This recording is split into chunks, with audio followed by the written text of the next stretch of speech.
On to the second race now. There's some maiden plate fillies and mares over 1,400 metres out at Hollywood Bets Grable. Note that numbers 1, 16 and 17 are taken out of this race. And that number 12, Mascherina for Peter Muscat and Richard Faree. They even money, looked the right horse in the race. With the nearest rival in the market, Darren Burrows, number 3, One Smart Cookie. But the favourite looks like the right one. Definitely, Clyde. I mean, have a look at that debut. Do you remember the money horse in that race was Pretty Victory? And they said she was unbeatable on debut. And this filly gave her cheek. I mean, she was staying on very strongly at the finish, and she almost nabbed her on the line. She steps up in trip, which is perfect because she's out of just the way you are, has stayed very well. And if she can just overcome the draw, Richard Faree, the perfect rider to do that, I think she'll win. Her only danger is One Smart Cookie. She ran against winners last time out behind Bomber Girl. There were horses like Forshaw, Minogue in that race, quite some classy fillies there, and she was only beaten 3.5 lengths. So she's got the draw in her favour. So 12 to beat 3, that's the only two I can see winning. Only those two. Thanks, Darren. Okay, well, let's put up. It does start by pot. I think Darren's worked one out for us as well. Daryl Marie is not with us for the next few days. And there Darren has got, as you can see, what he's worked out for you, where we are bankering in the very first leg of the bipot, number 12, the horse Mascherina. We go banker that. And then we're going to banker later on as well. We're going to banker number 1. Just through halfway through the card. We think that's also going to be the right one to go for this afternoon. So that's the perm. Work it out, guys. Take those numbers down and let's get some bipot money before Christmas weekend.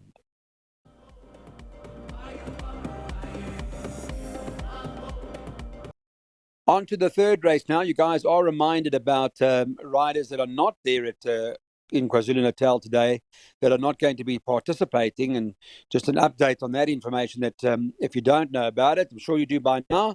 But unfortunately, Craig Zaki, Gavin Larena and Robert Carty are not riding. With the third race, this will Shoot the Rapids, Darren, a very good debut, priced up 12 to 10. Tell us more about the first run and if you think it can follow up. Definitely, Clyde. You know, it's a horse to beat. I mean, when a horse debuts over a mile in this country, normally they're horses looking for a lot further in time to come. And this could be one of them because he was like a little bit green and outpaced. And he took off late. Well, not took off, but he was staying on very strongly at the finish to run a clear second behind Flagman. His Damn Rapid Flow stayed well. He's got every chance of winning this race. Now, his danger would be only a Poet. They stepped him up to the 2,400 last time out. He stayed. He ran a length behind in third. He's had more experience than Shoot the Rapids, only having one run. So 2 and 11, I've put 3 ticks on both of them. Then I've got 2 ticks on a horse called Heroic Power. He steps up from a mile to 2,200 meters. And the further he's gone, the better he gets. So he could be another one to consider. 1, 2, and 11. Okay, 1, 2, and 11 in the play here for race number 3. So there's a reminder. It's place accumulated time, guys. So you've got to get that on. Let's have a look at what Darren's worked out for us here in the third race on the card. And he's got a quartet running for us. He's going 1, 2, and 11 by 1, 2, and 11 by 1, 2, and 11. And then as many as he can at the back, the whole field at the back. That's our quartet. Give you some indication as to what to do in the third.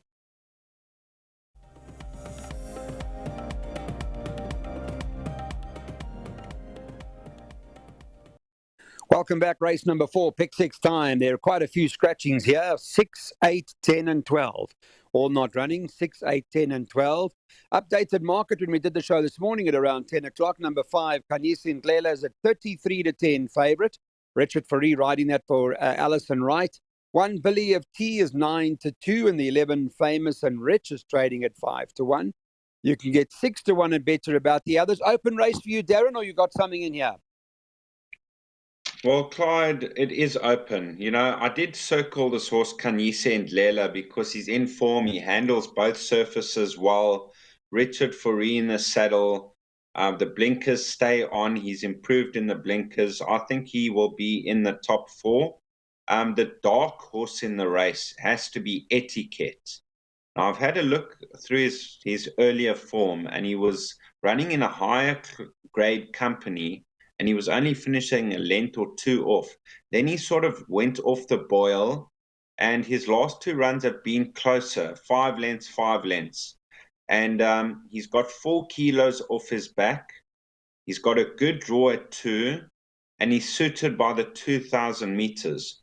So at a decent price, Etiquette has to go into your play as the dark horse. Cyber Time, I'm not sure if he's running, but he was one of the others I considered, and Famous and Rich.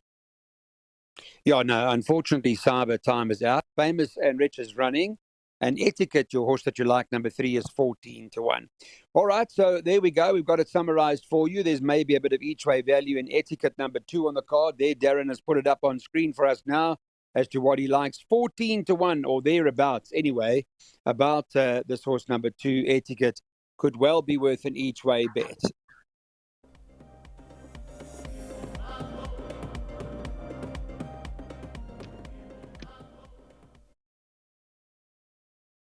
Well, these sorts of races are handicapped at the fillies and mares level, 63 level anyway. I mean, you're talking E/F division sort of quality horses here. But they've got 14 of them that'll come together here, Darren. Interestingly enough, number 1, Doctor's Orders, has at least been consistent. She's been holding her own in terms of, her last couple of starts. I see Calvin Habib is now back on her. Well, Clyde, in my buy pot for the day, it was becoming expensive, and I cut it down to 378 Rand, and I landed on this horse, Doctor's Orders, as a banker, as I needed to banker somewhere. And this filly, when she won a maiden, I thought she was going to struggle, and she's just improved and improved. Her last 3 starts have been good. Her last start on the turf was a cracking second behind Sea Goddess. That's divisions above these. That was a 76 handicap. And she's got the 1 draw and Calvin Habib. He's ridden her before. He ran second, beaten her nose. And I think she will definitely be in the first 3. Now, when you're looking for dangers, a horse like Fashion Enigma with Richard Fourie, she's drawn out deep at 14. But if you look at that run on the 1st of November, she finished a nose behind Doctor's Orders. So there was nothing separating numbers 1 and 14 on that run alone. Then you've got Leopard Lady, that's consistent, and she should be right there.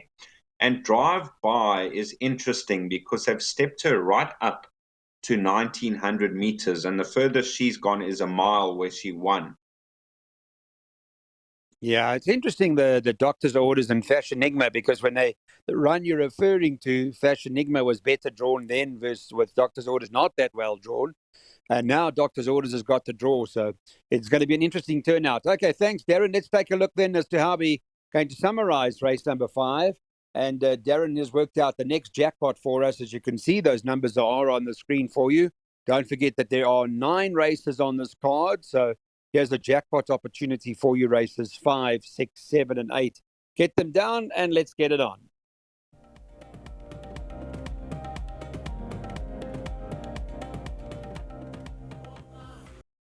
On to race number 6, a handicap fillies and mares over the mile. Note that numbers 9, 10, and 12 have all been taken out.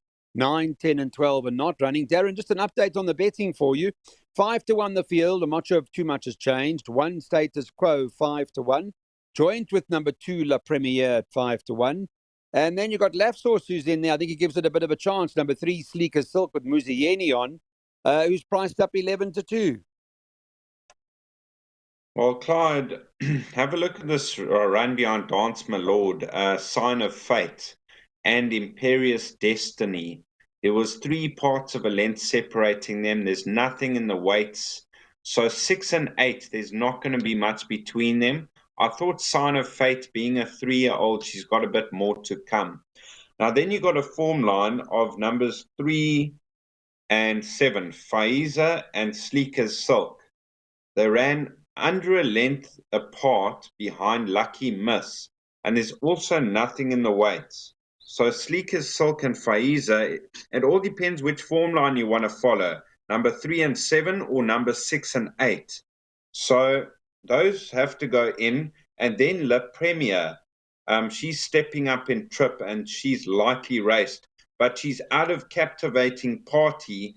That was an out-and-out sprinter, so that was my concern. So narrow first selection, Sign of Fate.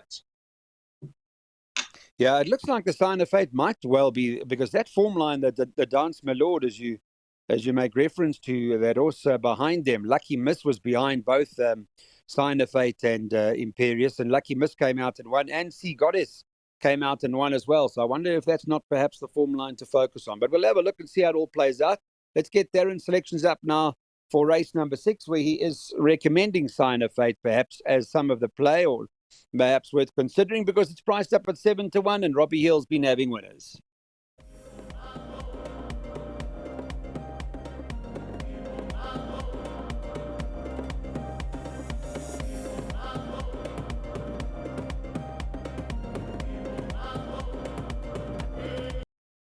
Yeah, well, this is race 7 now. They bet. I think they bet 7-1 the whole field. This is one of the tougher handicaps on the card. Scratch 4 and 10 and 17. They're not running 4, 10, and 17. Not an easy race. I'm going to go straight to Darren Burrows. I mean, I thought maybe Winter Waves. I thought on that last start, perhaps that's the one, but it's 7-1 the field, Darren. Yes, Clyde. These sort of races, you got to look at value. And I fell on this horse, Crested Eagle. Now, his rating dropped right down to a 68. But besides his rating, have a look what he ran against last time out. It was a Pinnacle Plate as a F division type horse, running in a Pinnacle against William Robertson. He was a huge price, 50-1. No one expected him to run in the first 3, and he was only beaten 4 lengths. William Robertson came out to win again his very next start.